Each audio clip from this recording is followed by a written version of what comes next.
Hey everyone, I'm Patrick Jones, and welcome to episode 89 of That Gives Me Anxiety. If you're watching the video version of this, my skin got really beat up. It got really sensitive from being out in the sun, and then I used my hockey jersey to wipe sweat, it's basically like using sandpaper. Which has certainly irritated my skin. It doesn't feel comfortable, and it also makes you feel even less smart than I am. Dumber, you know? But the show must go on, I guess. This past weekend was Jamie's birthday. Rented a boat.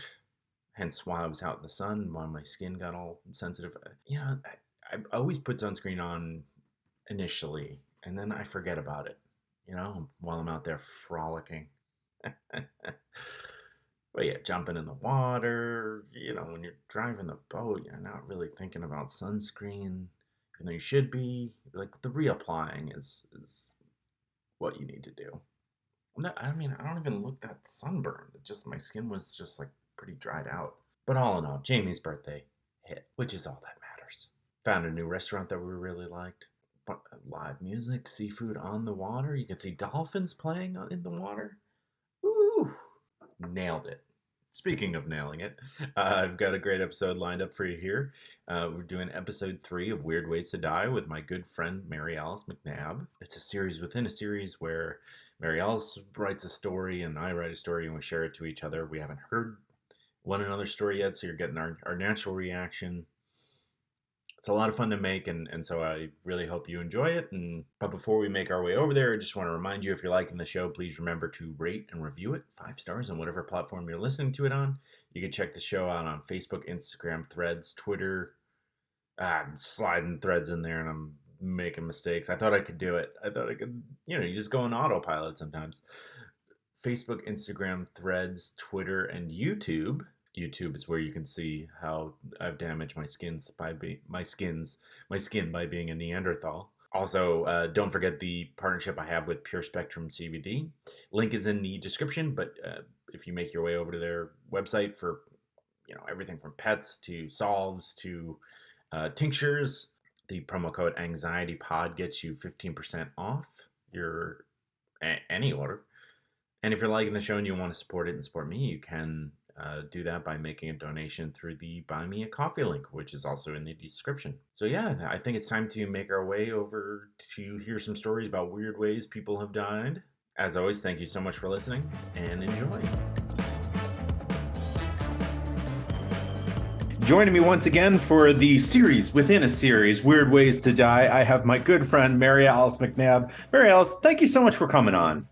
It is my absolute pleasure, Patrick. I have so much fun doing this. It's a surprise, and this one I have a little bit of a curveball for my story this time, so I'm excited about it. Yeah, that sounds great. Well, I'm so glad to hear that you're enjoying this because this brings me a ton of joy as well. It's a lot of fun, and also people may remember you from where we talked antidepressant episode, which I think is either the top or the second most downloaded episode of this podcast. Really? That's wild. Yeah. I just recently in February passed my Zoloft-versary, and feeling good about it. Sticking to her. Yeah. Same thing with Prozac. I hit like the year mark a ways back and was like, oh, should I come off of it? But then it's like, what is a year? It's just, I had a good year. 100%. I know. It does bring to mind like the should I come off of it? It's like, no, you know what? I'm liking how things are going and I'm going to keep rolling with it. Yeah. Yeah. Well, that's great. I'm so happy to hear it's still working for you. Yeah. Same. So yeah, this is Weird Ways to Die. I feel like we haven't done one of these in a while. So for the audience, we are going to tell each other a story that we haven't heard yet, in which someone dies in a weird way. Very, very self-explanatory. So yeah. I think Mary Alice, like, you volunteered to take the lead. So who are we going to be talking about today? So my person is Elizabeth Amelie Eugenie of Bavaria. And a simple stabbing kills her, so that's not that unusual. But her life is soap opera level Game of Thrones shenanigans. Nice. And so that's why I chose her. So for geography clarity, because I am educated in America and a ding dong with history and geography, Bavaria is a state in Germany sharing its primary border with Austria, and a little pinky finger touches Switzerland. Oh man, there's so many good things that come out of Bavaria, like cream and beer. I couldn't Delicious. think, but those are two. Too, love it. Ones. Well, our story begins with little Elizabeth marrying Emperor Franz Joseph and making her Empress of Austria and Queen of Hungary. And these two, for my little brain, represent the big dogs of European royal families. And Elizabeth has just become the daughter in law to the famously domineering Archduchess Sophie. I'm going to call her Boss Mama, and you're going to learn why. Oh man. I'm just like when I hear boss mama, I'm like, there's someone out there who has boss mama on their like vanity plates. Like, Oh, 100%. I mean, I bet there's a boss mama in every state. every state. And they're Yeah. all ordering at a McDonald's right now. Not that there's anything wrong with McDonald's, but you know, they're No. just yeah. I mean, McDonald's drive-through is the dream of someone ask you what you want. And these are boss mama. They're used to being like, yeah, you wait on me hand and foot. Snap your fingers, and here comes a quarter pounder with cheese. Yeah. Exactly. So this Elizabeth, who we're gonna call Cece, is from House Wittelsbach, or Wittelsbach, probably is how you pronounce it. It's which more is fun the to say it that way, right? Yeah. Wittelsbach. Do you think that's right? I bet that's Wittelsbach. Wittelsbach, which is the royal dynasty of Germany. Well, how big? How royal, you ask? You probably know the House of Windsor, which is our current British monarchs, and they're a dynasty line that goes back to a Wittelsbach princess who married into succession rights. So basically, 2023, all the way back to this little House Wittelsbach, which ruled over Bavaria until the German Revolution in 1918. So, for math purposes, that's 728 years of being a big dog royalty that has a connection to today. Oh man, but it's just like the amount of inbreeding over that amount of time. I'm just like picturing just like gremlin people. 100%. Like, you've heard the jokes about the inbreeding, and Yeah. this is going to dip right into it because Franz Joseph, who we're going to be calling Franzi for the rest of the story, Yeah. it was Big Mama's pet name for her little son. He's from the royal house of Habsburg, or Habsburg, depending on how you pronounce it, which is one of the most important royal dynasties in all of Europe. They began in present-day Switzerland in the tens. Yeah, tens. Wow. And then they moved to Vienna in 1200s to become the Royal House of Austria. The math for them is the House of Habsburg held the throne of the Holy Roman Empire. This is very different.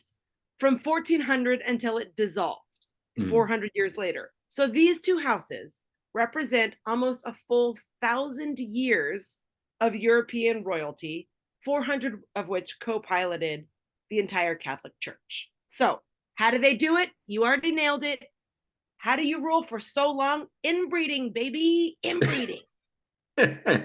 Gross. Yeah, it's just basically like you're making a store brand clone of yourself like every generation. So it's like, but also it's like, how desperate, how badly do you need to hold on to power that you're like, oh, my cousin's looking pretty hot, or even closer, right? My sibling. I can't even say that without like red. Ugh.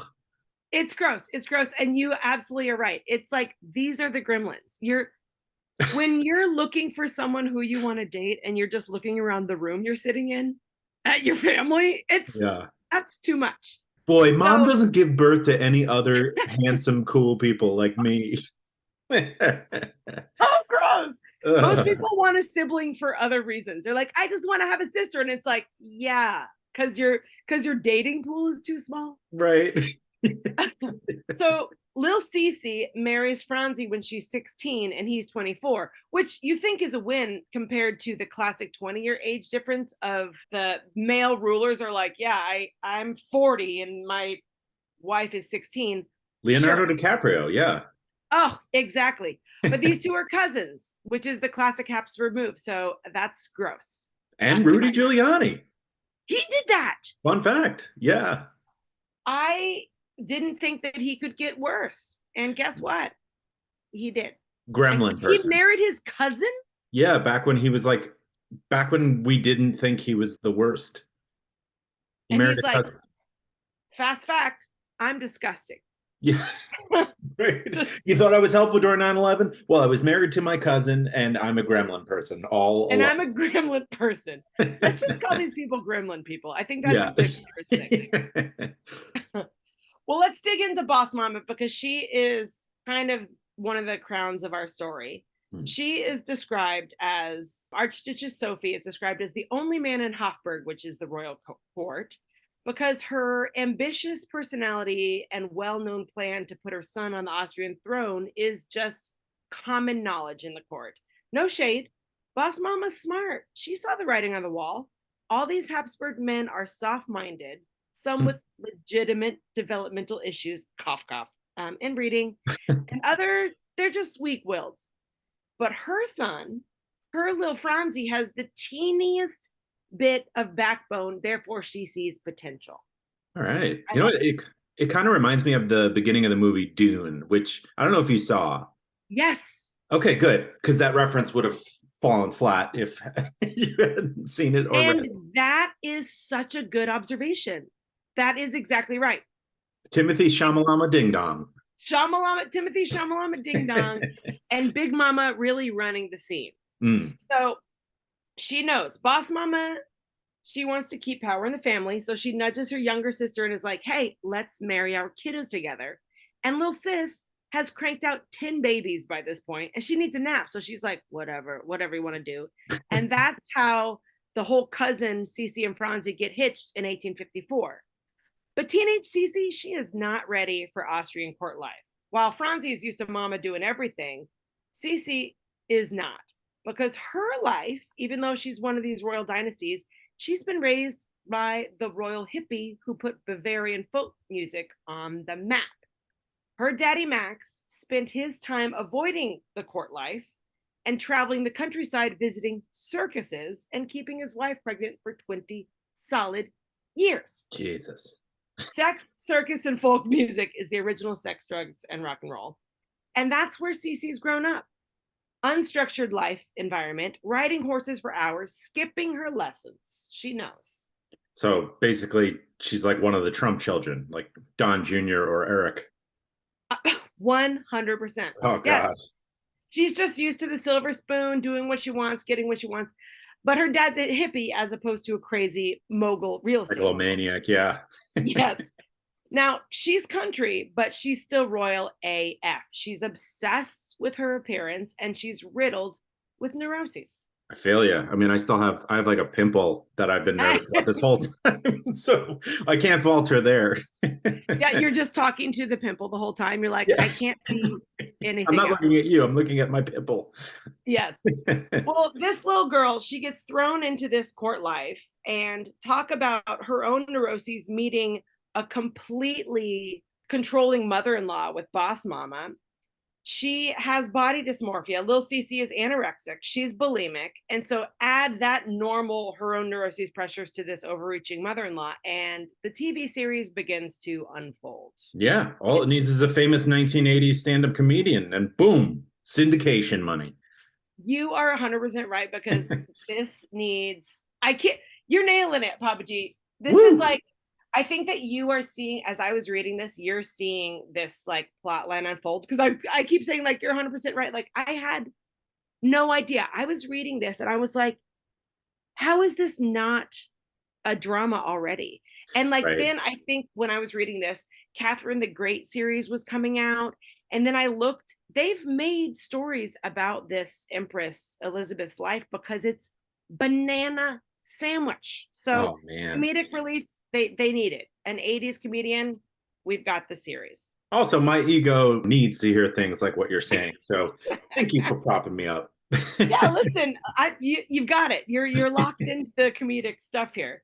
So Cece, she gives birth to her first kid just 10 months after her wedding. So that is obviously a honeymoon baby. Yeah. And Boss Mama immediately nabs this kid. She doesn't let Cece breastfeed. She doesn't let Cece name her own kid. Even worse, she names the kid after herself. Like, Oh my how God. neurotic are you? Yeah. So within another year, so these are like Irish twins, Cece has another daughter, and Boss Mama sweeps in again to take that one. At this point, Cece's on a trip with her hubs and the first baby, and her first kid dies. So her mother-in-law swept her second baby. Her first baby is dead, and Cece heartbroken. So she withdraws to the countryside. Basically, just she goes limp. She's like, let this mother-in-law raise this baby. I have no power. I've lost my first kid. I'm in this crazy court. She's basically heartbroken. Sad. Yeah. Yeah. I mean, you've already given me enough information that if you're saying that like Cece ends up stabbing the mother-in-law, I don't think a court is going to convict her because everyone can put themselves in her position. I mean, geez. Yeah. She's like, I would do the same thing where it's just like, I'm sorry. What's happening to my life? It's been taken over by Yeah. this crazy woman. That deserves a And stab. yeah, she deserves a little stab. I'll stab her. You want me to stab her? Just point out the which one. So she's like heartbroken in the countryside. Uh-huh. Just had a kid. So there's probably some weird postpartum depression happening combined with real heartbrokenness because your first baby died. Mhm. And this queen boss mama, she's not having it. No time to mourn, baby girl. She drops a little pamphlet on Cece's desk that says the only reason a queen is around is to produce an heir. So she's threatening this mourning mother already about her pregnancy production level. She's like, get those babies out. Here's a pamphlet to let you know what your life should be. There's a No. pamphlet about what a queen should do? Like, who made that? She just. It's nuts. I mean, when you're the big mama, you can just make all the pamphlets. You tell someone, hey, make a pamphlet, and they're like, Right. Yeah. Nobody reads pamphlets anyway. Like, when's the last time you've read a pamphlet? Yeah, I don't know. Pamphlet, I'm like, is it it's like a brochure that's for a travel guide? Like, I don't even know what a pamphlet is. It's It's an usually for old something you timey don't want to meme do. It's like, go It's a look at these zine. caves. Go look at these caves. Well, Queen Mama's gonna drop a zine about how you're a bad Yeah. queen if you're womb on legs. But Cece, Empress Cece, she claps back. She's like, I am not just a womb on legs. I happen to be a hot womb on legs because she's considered the most beautiful woman of the 19th century Europe. Hey. She's 5'8", she's 110 pounds for clarity. 110 pounds is emaciated. Small. For a 5'8" woman, 125 pounds is the low side. But Cece, she's bulimic and anorexic. She makes sure if she starts to get any kind of weight on her body, she does a fasting cure, aka bar for starve, whenever her weight increases. And this enrages Boss Mama, who only wants that body pregnant. Cece does the only thing she can control, which is her own body. She flaunts being a little stick by embracing this wasp waist style of the times. What is wasp waist mean? It's like, imagine a wasp's body. You know how it gets all like super tiny in the thorax and is just like floppy. The style of the times basically corseting yourself, like cinching your waist so that it just looks like a tiny little wasp. Also, like sausage links when you imagine them in a row. You know what? With this royalty, maybe some of them are part wasp, to be honest. Like, we don't know what's going on with these gremlins. They're part wasp. She might really have been part wasp. But a wasp waist is basically visually the opposite of a pregnant body. So she is like flaunting this. And I think that Franzi likes this bug sex life because she gets pregnant with a third kid, and thankfully for her, it's a boy. No surprise, he gets nabbed by Boss Mama, even though Cece's like, I want to raise one of these. Nope, Boss Mama gets her baby, starts training him in the military at age 6, and so Cece's like, no more. I've had 3 kids. I had my first baby. She died. Within a year, I had another baby. You nabbed her. Now I've had my 3rd one. You've grabbed all these kids. So she refuses to get pregnant for a decade. So basically, what? Is she saying no sex? How does she do it? She leans hard into her skinny body.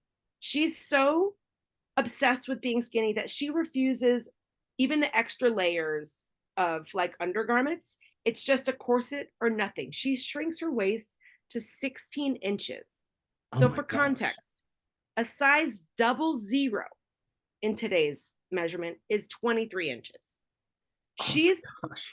16 inches. That's basically, hold your hands up, your fingertips and your thumbs touching. That's like 16 inches around.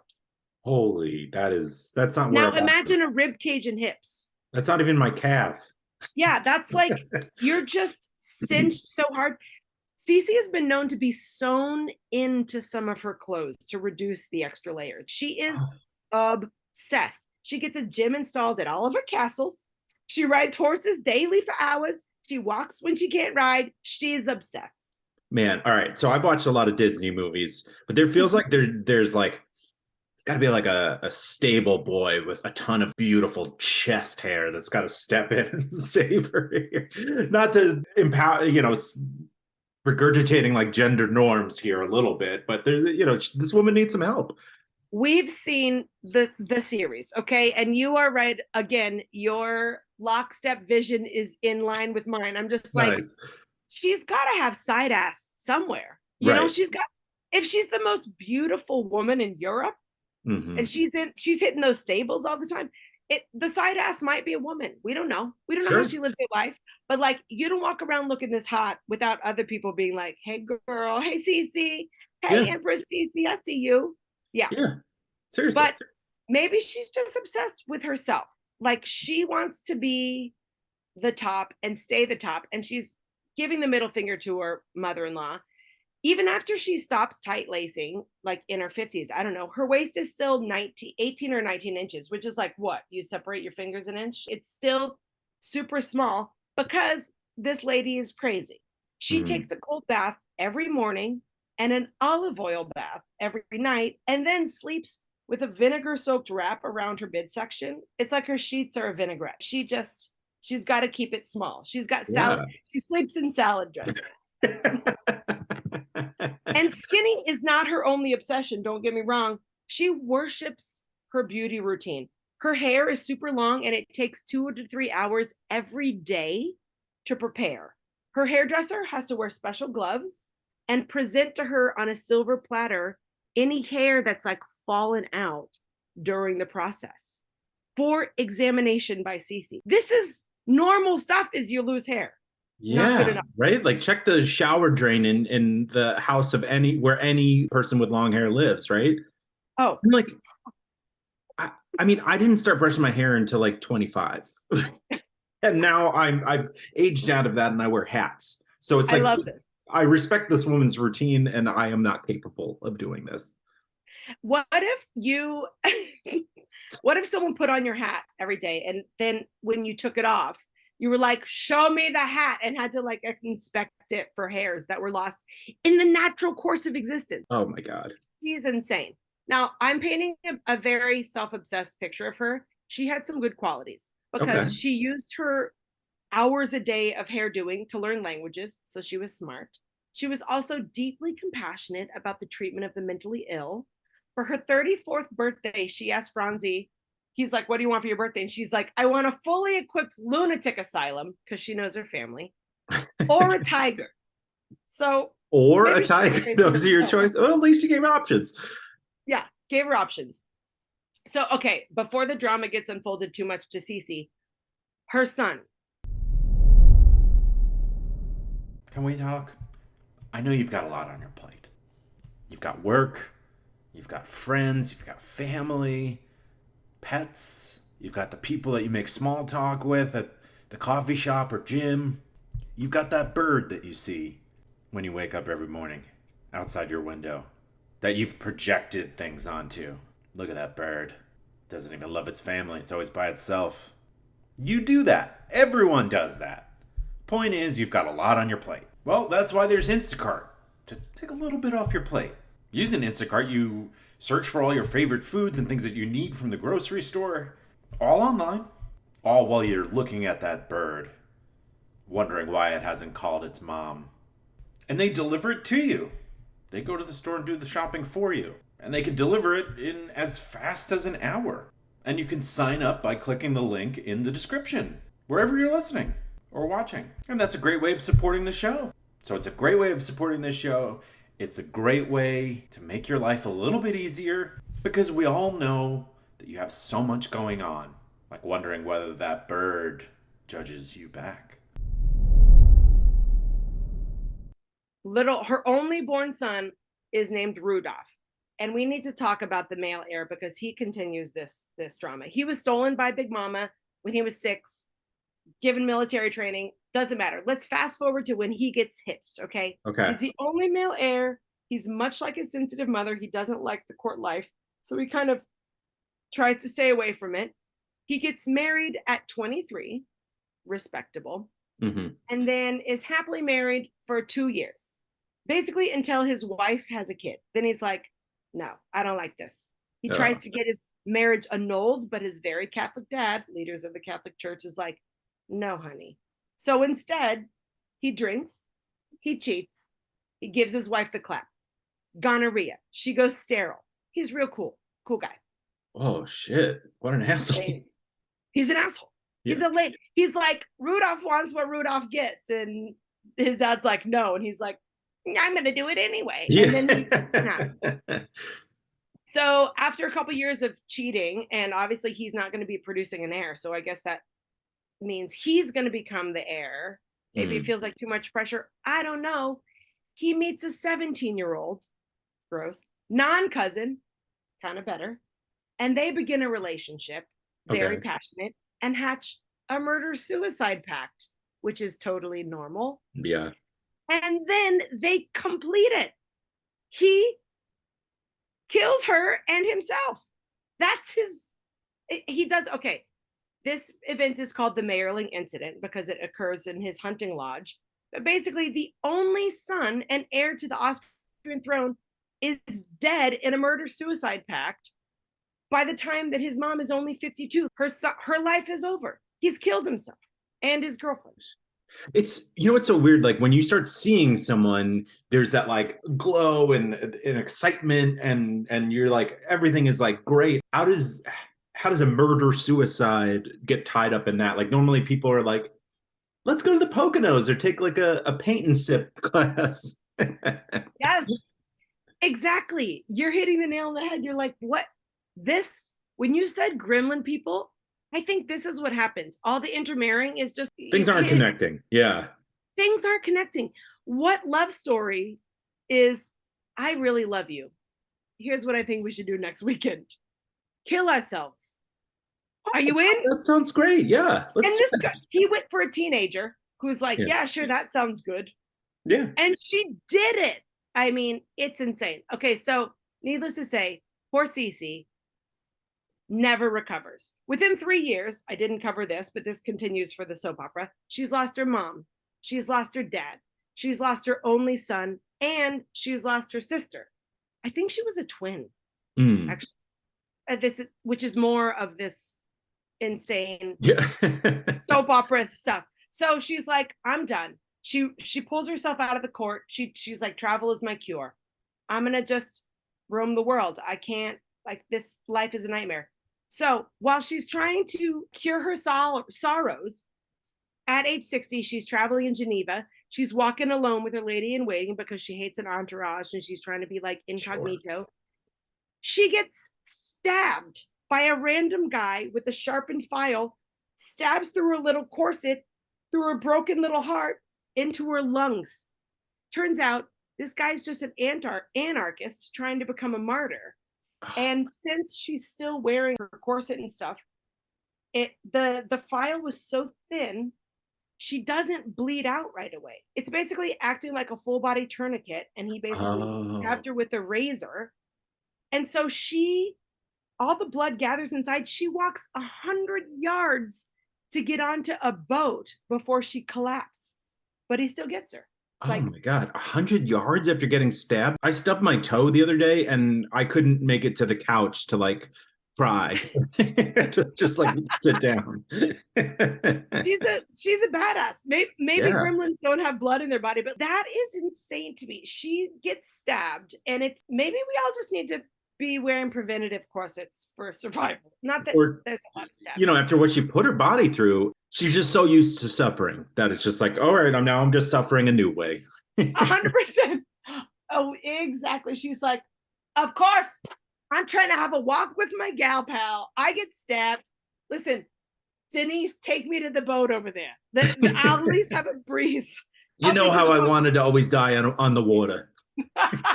You know how I've always wanted to die on the water. Well, he got her. So I'll wrap this up. The drama doesn't end with just this guy's an anarchist. He has a crazy backstory too.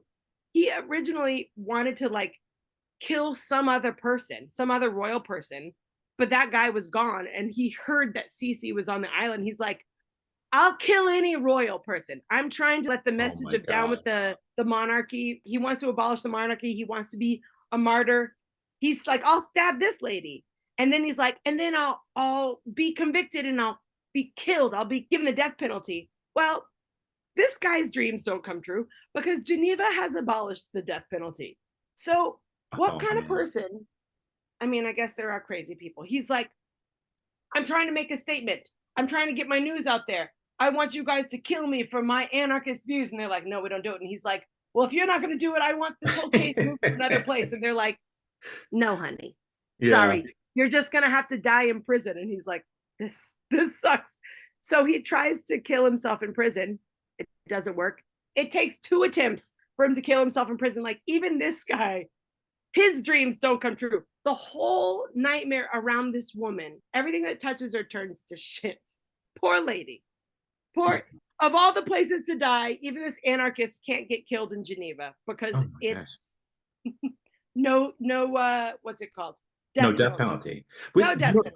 That's so wild to me that like this place abolished the death penalty before a lot of American states were states, right? Yes. They were already like, we're not into this death penalty thing. You know what? We've got to reform these people. And he's like, somebody kill me. I need to be killed or my cause doesn't work. The message doesn't get out. He didn't know about pamphlets, apparently. Right.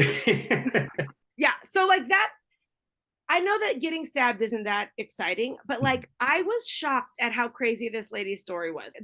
Someone needs to make a movie of it. Some people have. I haven't watched them, but like, yeah.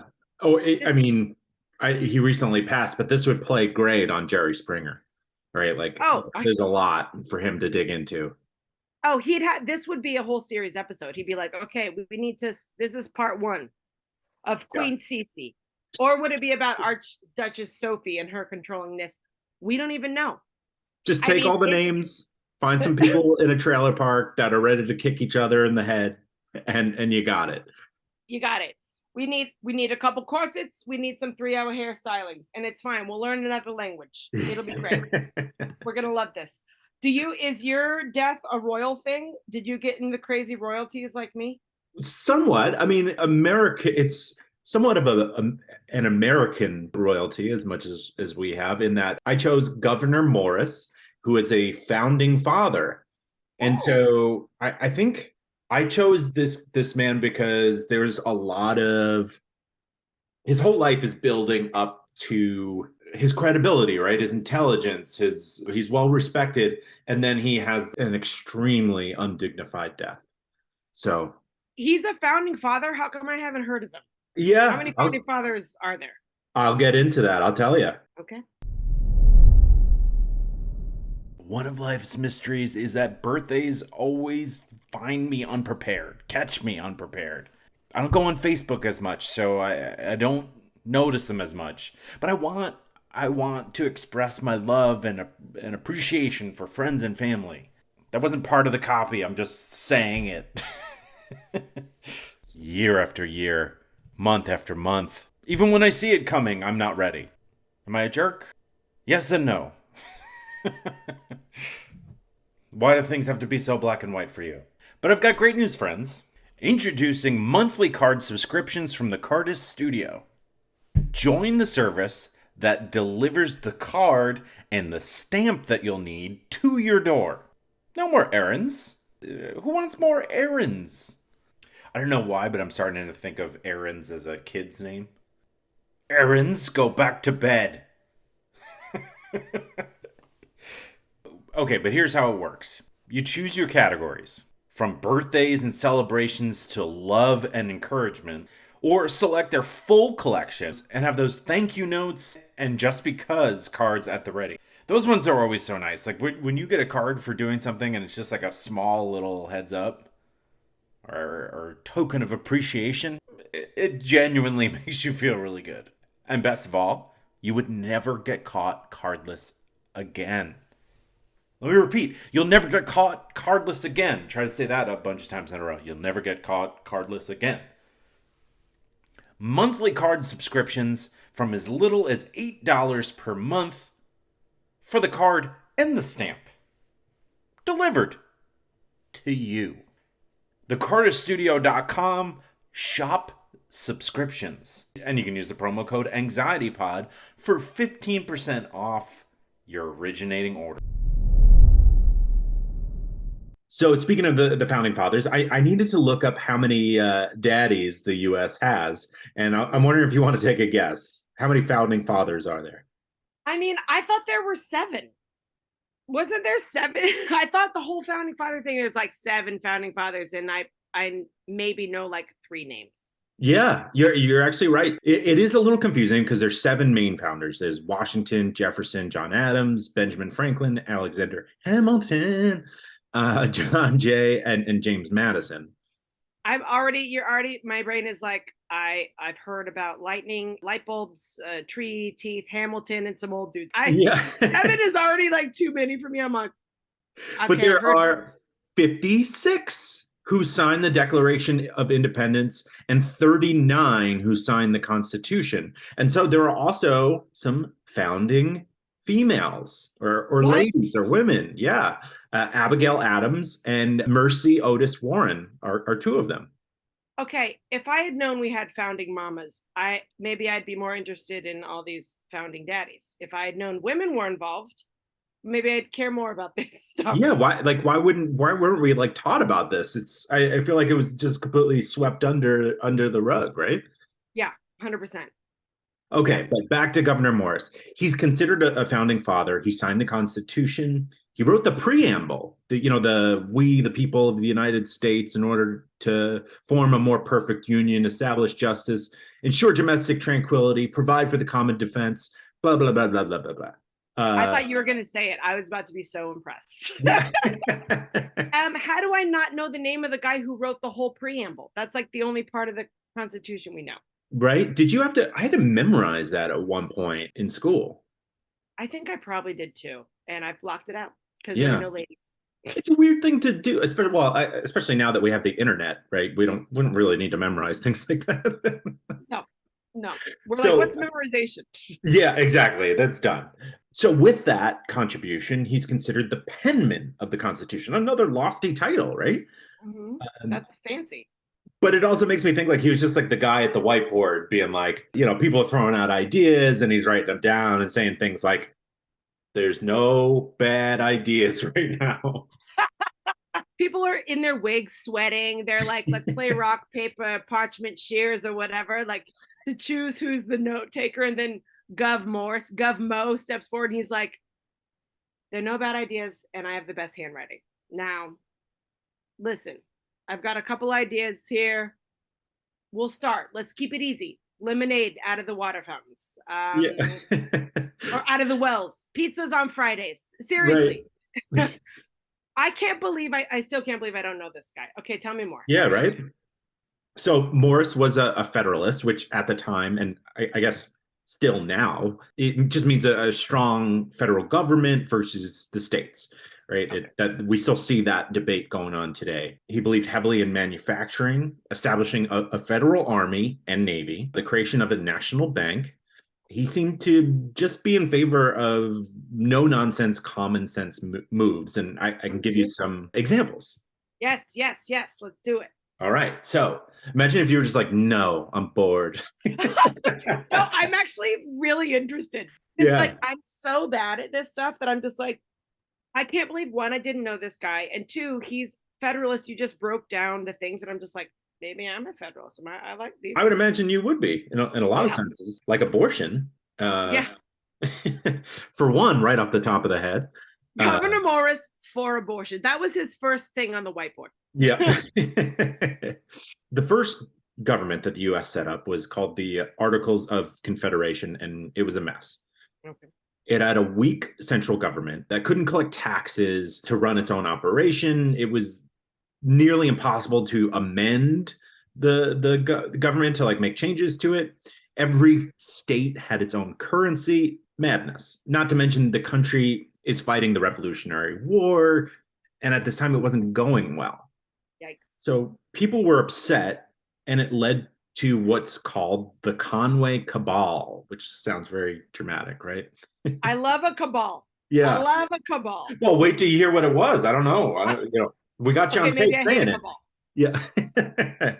So the Conway Cabal was an attempt to remove George Washington as the commander-in-chief of the colony's armies. Sounds very cabal-like. Yeah, right? How dare you? Right? How dare you? And it was closer than people. It's closer than you might think, right? Given the lofty title of George Washington, right? The vote was very evenly split, so even that our boy Mr. Morris cast the deciding vote of keeping Georgie in place, and we all know how that played out. What? Why isn't this a common household? Okay. I cannot believe. Where is Lin-Manuel Miranda on Governor Morrison production? Okay, where? Why don't we know this guy's name? Okay, keep going. Yeah. So on top of that, you might say that governor was ahead of his time. John Hancock took notes while the Constitution was being discussed on what was happening, and his notes show how against slavery Morris was, and the insane 3/5 compromise. Yep. Suggested which is the one that suggested each enslaved person would count as 3/5 of a human being. Right. Yes. Yeah. It's just insane. So Morris cited how the Constitution talked about all men being created equal. And then there was this 3/5 clause. And so clearly this man was making sense. Yeah. Maybe now I know why he's not talked about. He was like, he's a little too progressive for us. He thinks that slaves should be treated as humans. We can't do that. Right. Let's erase him from history, even though he was the one writing it all down. For whatever. Exactly. It needs to be like in a rap song where they say their name so you know that who's singing the song. Yeah. He's like writing all this stuff, and then he's like, Governor Morris just drops it in there. I, Governor Morris, suggest that this is bullshit. Exactly. Okay, keep going. Sorry. So, yeah, no worries. So we've got this dignified, intelligent man who's well respected. I mean, in 1943, the Navy commissioned a ship named after him. And all of this juxtaposition is in juxtaposition to his undignified death, as I mentioned before. Okay. Oh, it's about to get juicy. I'm here for it. I'm a little scared, but I'm definitely here for it. It is. I feel a shiver already going up my spine, but I don't want to give it away. I'm on the edge of my seat. Yeah. So, of course, medicine then isn't what it is today. Well, all right, I could dance around it, but Governor Morris developed a blockage in his urinary tract, maybe a kidney stone, something like that. I'm terrified. He decided to take matters into his own hands. Never a good thing when you're talking about medicine to take it into your own hands. And he used a whalebone inserted into his urinary tract to try and clear the blockage. Okay. Okay. Wait a minute. You keep saying urinary tract, and I was like, yeah, it's inside you. He just know. And then you say, well, but you're telling me that Morris shoved a whalebone up his wiener? Yes, he shoved a whalebone up his penis. No. Okay. Hey, Lin-Manuel Miranda, I take it back. I don't want to see this production on stage.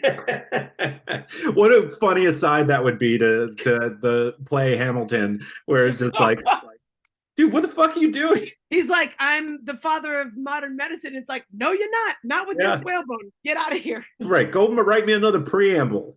Oh my gosh. Okay, I'm starting to understand. Okay, yeah, that's a problem. So it's a problem. They say that a kidney stone to a man is the pain level of giving birth. To hopefully that explain what would drive him to this madness, right? It's just Yeah. he's in an extreme amount of pain. But obviously, whale bones are not intended to be inserted into your urinary tract. Or anywhere. Gross. That's true. Okay. Yeah. That's true.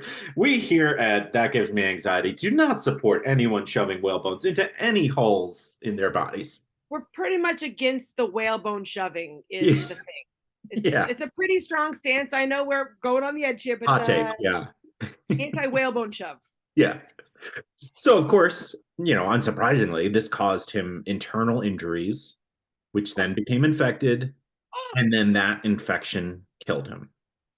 So, since the dawn of time, the downfall of men, both smart and simple, has always been their dick.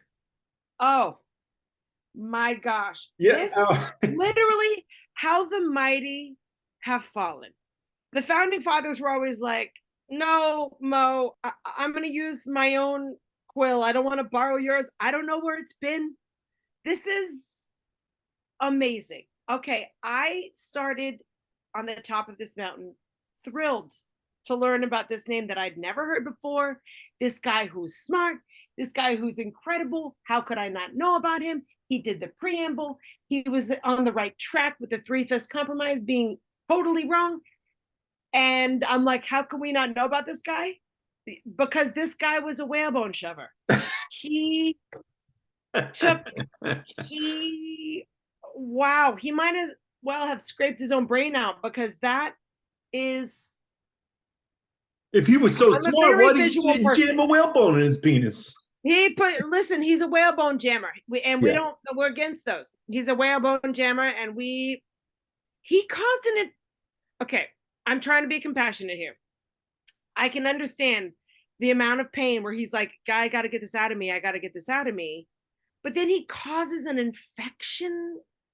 Just digging around in his own dick. He has a dick infection. Yeah. And dick infection. Oh. Ugh. Awful. But yeah, that's probably why he got erased from history for the most part. Just like, was he really that smart? Was he? Exactly. What? I don't know, Mo. Are you really that smart? Yeah. You've had some good ideas and you've had some incredibly bad ideas. Right. We never know what we're going to get with you. It's a little too this or that, Mo. I mean, Yeah. Sure. Because you've written your own name already into the Constitution, Governor Morris, we know you're there.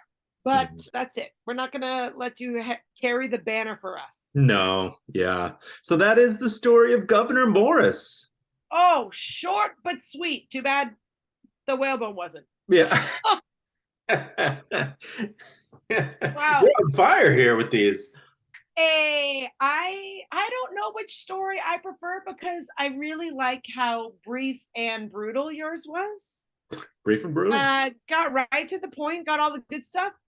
Mine was I like how powerful yours was. Mine was a regular stabbing. This was I'm loving this Governor Morris story. That was gorgeous. Yeah, well, we don't have to debate whose story was better here. They're both beautiful, wonderful examples of weird ways people have died.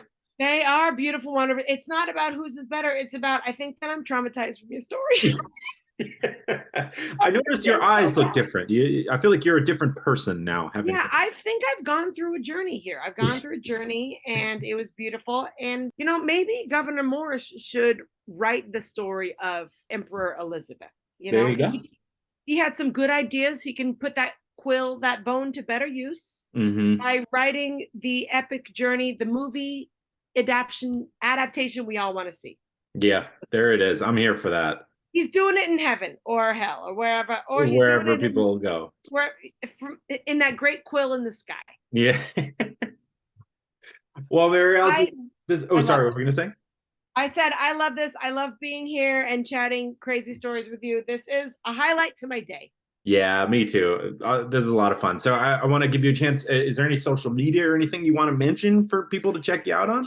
Sure, I will say. So I do a monthly show in Brooklyn called Public Victories, and we are celebrating our year anniversary. Whenever this comes out, we will have been doing shows for a year, and it's all stories about wins.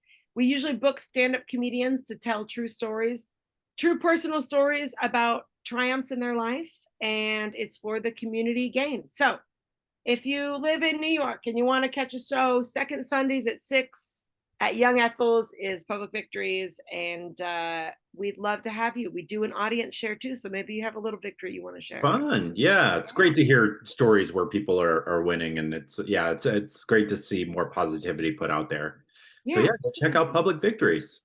Check out Public Victories, and thank you for being a great location for people to come hear about relieve their anxiety and hear about wild deaths that help normalize this whole experience for us. Of course. Yeah, thank you very much. And we'll have to do another one of these. Let's do another one. We're wild. Yeah. Okay. Thank you so much, Patrick. Okay, bye-bye. It's so much fun to make this series. I really like the story driven aspect of it, and just the silliness of chatting with Mary Alice. She's the best. Got to get a little bit serious with the weird thing causing me anxiety this week. But before we get there, I just want to remind you of the Buy Me a Coffee link. It's a way to make a donation to the show or a tip. The Pure Spectrum CBD partnership I have. Don't forget the promo code AnxietyPod. The link is just right in the description wherever you're licking. Jeez.